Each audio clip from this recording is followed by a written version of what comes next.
Joining us now is Rich Rubino, independent political analyst and author of The Great American Political Trivia Challenge. Welcome to you, Mr. Rubino. Talk about the consequence, what's on the line. How much weight would you put on tonight's VP debate, given what we've seen in this pretty wild election cycle so far, given what history has taught us? I think history has taught us that it's not necessarily as important as certainly the speculation is. If you look at it, certainly the conventions did not move the needle. The campaign rallies have not moved the political needle.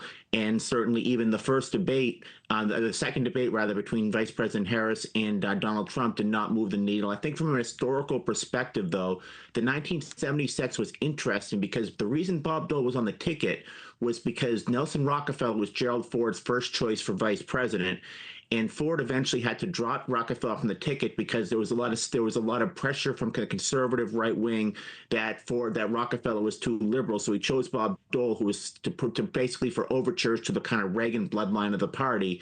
And that's the one thing that's remembered from that debate was Bob Dole really going after Walter Mondale. And in 1984, Geraldine Ferraro, that's right, she'd only been a member of Congress for 6 years. She really kind of took President George H.W. Bush to school in that exchange. And in terms of 1988, that was probably the most famous vice presidential debate.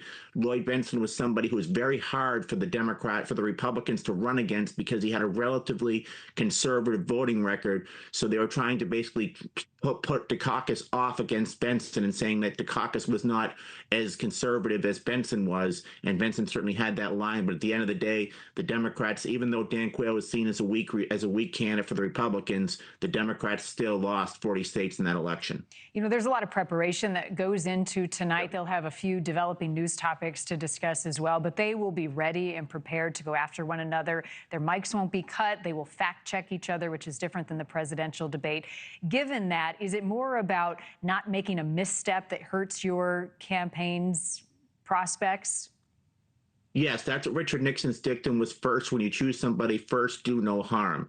The best possible scenario is that this vice presidential debate for both candidates is either an outright win, which it most likely will not be, or it's some sort of a draw, and then 2 days from now we're talking about something else. That's generally the consensus in terms of vice presidential candidates. It's like Nelson Rockefeller used to say about vice presidents. He used to say that we go to earthquakes, we go to funerals. It's really kind of seen as what John Adams called an insignificant office, at least historically. But obviously, as John Adams said, I am nothing now, but I could be anything. Yeah, that's right. The least unforced errors. Well, a lot of eyeballs on tonight, consequential or not. It's an important debate and probably the only one we'll see between now and November. Rich Rubino, thank you. Thank you so much. Thank you for watching. Go to newsnationnow.com to find NewsNation on your television provider. And don't forget to click the red subscribe button below to get more of NewsNation's fact-driven, unbiased coverage.